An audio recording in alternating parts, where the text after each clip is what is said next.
Everything you've ever wanted to know about Battle of Cunaxa, read in full from Wikipedia. Stick around to the end. Let's begin. Preparations. Cyrus gathered an army of Greek mercenaries, consisting of 10,400 hoplites and 2,500 light infantry and peltasts, under the Spartan general Clearchus, and met Artaxerxes at Cunaxa. He also had a large force of levied troops under his second-in-command Ariaeus.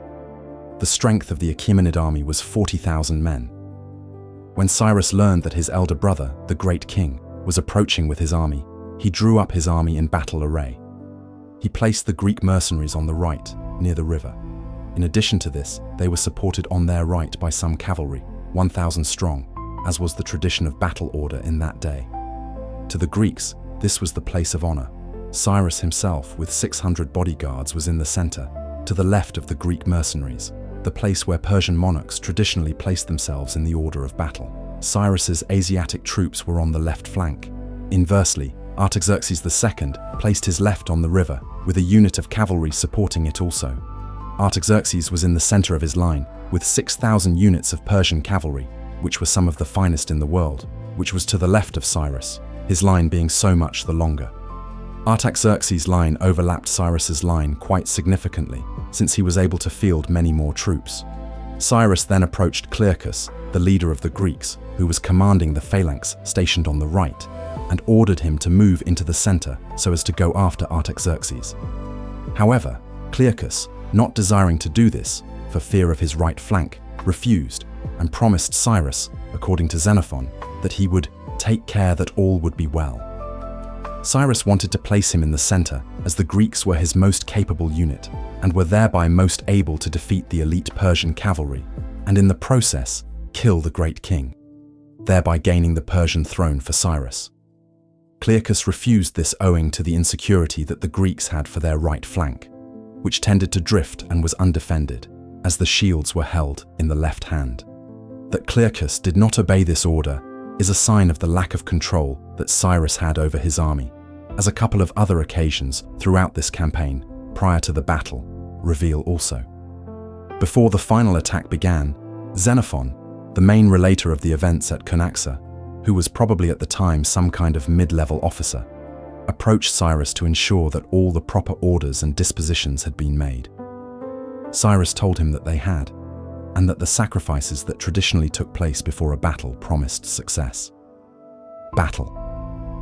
The Greeks, deployed on Cyrus's right and outnumbered, charged the left flank of Artaxerxes' army, which broke ranks and fled before they came within arrow shot.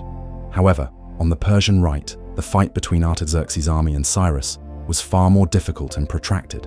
Cyrus personally charged his brother's bodyguard and was killed by a javelin, which sent the rebels into retreat.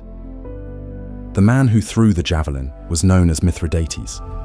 He would later be executed by scaphism because while drunk at a celebratory feast, he bragged about the kill, offending Artaxerxes, who had initially been grateful and richly rewarded him. Only the Greek mercenaries, who had not heard of Cyrus's death and were heavily armed, stood firm. Clearchus advanced against the much larger right wing of Artaxerxes' army and sent it into retreat. Meanwhile, Artaxerxes' troops took the Greek encampment and destroyed their food supplies. Aftermath. According to the Greek soldier and writer Xenophon, the Greek heavy troops scattered their opposition twice. Only one Greek was even wounded. Only after the battle did they hear that Cyrus himself had been killed, making their victory irrelevant and the expedition a failure. They were in the middle of a very large empire with no food, no employer, and no reliable friends. They offered to make their Persian ally Ariaeus king, but he refused on the grounds that he was not of royal blood, and so would not find enough support among the Persians to succeed. They offered their services to Tissaphernes, a leading satrap of Artaxerxes, but he refused them, and they refused to surrender to him. Tissaphernes was left with a problem: a large army of heavy troops which he could not defeat by frontal assault. He supplied them with food, and after a long wait, led them northwards for home, meanwhile detaching Ariaeus and his light troops from their cause. The Greek senior officers foolishly accepted the invitation of Tissaphernes to a feast. There they were made prisoner, taken up to the king, and there decapitated. The Greeks elected new officers and set out to march northwards to the Black Sea through Corduene and Armenia, to reach the Greek colonies on the shore. Their eventual success, the March of the 10,000, was recorded by Xenophon in his Anabasis. Ctesias, another famous writer of antiquity besides Xenophon, was present at the Battle of Cunaxa. Ctesias, a native of Caria, which belonged to the Achaemenid Empire at the time, was part of the entourage of King Artaxerxes at the Battle of Cunaxa and brought medical assistance to the king by treating his flesh wound. He reportedly was involved in negotiations with the Greeks after the battle and also helped their Spartan general Clearchus before his execution. Ctesias was the author of treatises on rivers and on the Persian revenues, of an account of India entitled Indica, and of a history of Assyria and Persia in 23 books, called Persica, written in opposition to Herodotus in the Ionic dialect, and professedly founded on the Persian royal archives. That's the complete article. If you made it this far, you'll love the rest of the channel. Subscribe for a new Wikipedia deep dive every single day. The next video is on screen now, and if there's a topic you want narrated, drop it in the comments. Thanks for watching.